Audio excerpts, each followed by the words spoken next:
Todos que presenciaram a história estão mortos. Os céticos dizem que são apenas lendas. Os antigos e os que zelam pela sabedoria oculta dizem que são verdades mais antigas até mesmo que o princípio. E fica a pergunta no ar: em qual lado devemos acreditar? Isso fica a seu critério, jovem aventureiro. Há muito tempo atrás, quando o caos for exilado da terra, a deusa da natureza Lis e o deus da magia Mir fizeram uma aposta crucial para o decorrer de toda a criação. Ambos se desafiaram em qual dos dois poderia fazer obras tão belas quanto os céus de Clegor e as estrelas de Sumério. Lis ficou instigada pelo desafio, e das plantas e do barro fez com que viesse a vida. Mamíferos, répteis, aves, peixes e tudo que hoje respira como forma animal. Mir, o senhor da magia, fez uma raça diferente de tudo que um dia os deuses já imaginaram. A criatura poderia ser neutra, pensar por conta própria, manusear o ferro e a magia. E assim foram criados os humanos. Hoje, esses deuses vivem em intrigas, pois Lis acredita que Mir criou os humanos apenas para destruir os seus feitos, já que deles não provinha uma beleza tão grandiosa. Mas a mente de Lis era fechada e acreditava que a beleza estava apenas nos olhos do que pode ser palpável e admirável. Mir pensou mais alto. Acreditava que a beleza era obra relacionada à complexidade. Por isso, decidiu fazer um ser inteligente que pudesse manusear o ferro e a magia como nenhum outro poderia. Naquela época, há milhares de anos atrás, os seres humanos haviam se desenvolvido extremamente rápidos em metrópoles e tecnologia, graças à poderosa magia, ultrapassando até mesmo os elfos, que, segundo as lendas, haviam aparecido na Terra de maneira mística, ao qual ninguém sabe. Todos os seres humanos eram dotados de mana, algo que é incomum aos dias de hoje. A essência mágica de Mir corria nas veias dos humanos, e aqueles que não possuíam tais vocações mágicas eram considerados escórias para a humanidade e deveriam ser mortos ou exilados. Neste contexto, um jovem garoto de 18 anos era desprezado pelos pais, Puzur, comandante da guarda real, e Morgana, feiticeira do rei. O pai, mesmo que desprezando o filho, o amava e cuidava do menino, dando conselhos sábios sobre que o melhor a fazer era fugir para as colinas de Rogar e lá viver em exílio. Morgana queria a morte de seu filho. Acreditava que o mesmo deveria ser queimado vivo para que suas cinzas servissem de incenso à grande deusa Chandra, que os sacerdotes diziam que a sua destruição era para um bem maior, pois somente a destruição traria vida. O jovem, chamado de Oz, subiu em exílio para as montanhas de Rogar, e lá viveu cerca de 10 anos, até que um grande imprevisto aconteceu. No plano dos deuses, acontecia um grande conflito, mais precisamente na mente do deus patrono do panteão, Kadosh. Kadosh era a fé encarnada, a justiça, o sol e a vida. Para muitos, nele somente existia bondade, mas não era bem assim. Nele ainda havia a essência do seu antigo corpo caótico, quando o mundo era apenas um aglutinado de pedras e escuridão. O Deus não conseguia criar um equilíbrio em si. O seu interior maligno batia com seu lado bondoso, constantemente em certas decisões. Kadosh tomado pela fúria com o seu lado passado, andou até um abismo no meio do cosmo, onde acabava em uma grande nebulosa vermelha, e usando a sua fé, ele removeu o seu lado maligno.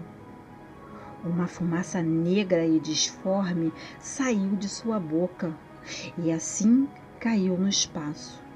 Mas ao invés de ser destruída, ela continuou a vagar pelo vazio durante milhares de anos, na contagem dos deuses, que em nosso plano são apenas dias. E assim, o Deus da justiça se dividiu em dois. O seu lado bondoso permaneceu no panteão, e o seu lado maligno em seu destino, a fome pelo caos. Tomado pela fúria de 1000 demônios, o lado oposto vagou para encontrar um local com vida, e lá repousou tempo suficiente à espera de alguém com um coração duro o bastante para agir. Na forma de uma xamã, uma anciã se apresentou ao jovem Oz em sua cabana. O seu nome? Yamagur, disse ela. A velha disse ao rapaz que poderia ensiná-lo a maneira certa de despertar sua magia, e que os outros eram ignorantes comparado ao seu conhecimento antigo, e que ela poderia dedicar todo o seu tempo para instruir o jovem, pois aos seus olhos ele possuía muito talento. Oz aprendeu a magia que ninguém jamais havia aprendido. Enquanto os comuns aprendiam as artes arcanas e os fiéis aprendiam as artes divinas, Oz era ensinado na magia do desconhecido, o que muitos hoje chamariam de magia negra. Este método exigia sacrifícios, oferendas e muito sangue frio para agir com base na destruição. Yamagur, a anciã, conseguira implantar na mente de Oz uma ideia que era antiga em seu povo, de matar os que não tinham talento. Mas agora era um pouco diferente. O mundo está contaminado pela arrogância, disse a xamã, inveja, ignorância e ódio. Eles não sabem, meu jovem, mas estão doentes por dentro, e a cura da vida é a morte, pois somente a morte pode trazer a vida novamente. A destruição é o primeiro passo para a vida, para um bem maior, meu jovem, para um bem maior.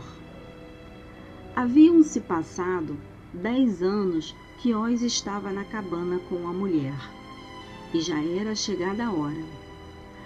Após uma década, ele acreditava que todos deveriam ser mortos e das cinzas um mundo perfeito ser reconstruído por ele. Mas como governar por tanto tempo se o mesmo não possuía vida eterna? Ele também pensou nisso, e por esse motivo, Yamagur lhe ofereceu uma alternativa. Pequeno jovem das chamas, dizia o lado sombrio do Deus, há um ritual que podemos fazer. Para ele ser concluído, muitas vidas devem ser sacrificadas para Tsundal, o Senhor da Morte. Reza a lenda que assim que você completar este sacrifício para um bem maior, receberá a vida eterna. Logo, Oz retrucou. Mas que sacrifício, mestre? Ele quer muito mais que simples animais. Ele quer toda a cidade, Oz. E os dois, ao longe, iniciaram seus rituais. Invocaram criaturas feitas de sangue e sombras, e ambos fizeram a antiga cidade se tornar apenas pó e cinzas. Oz teve o grande prazer de matar sua mãe nas chamas, e enquanto ela gritava, ele ria demais, tomado pela loucura, dizia sempre: Para um bem maior, mamãe! Para um bem maior!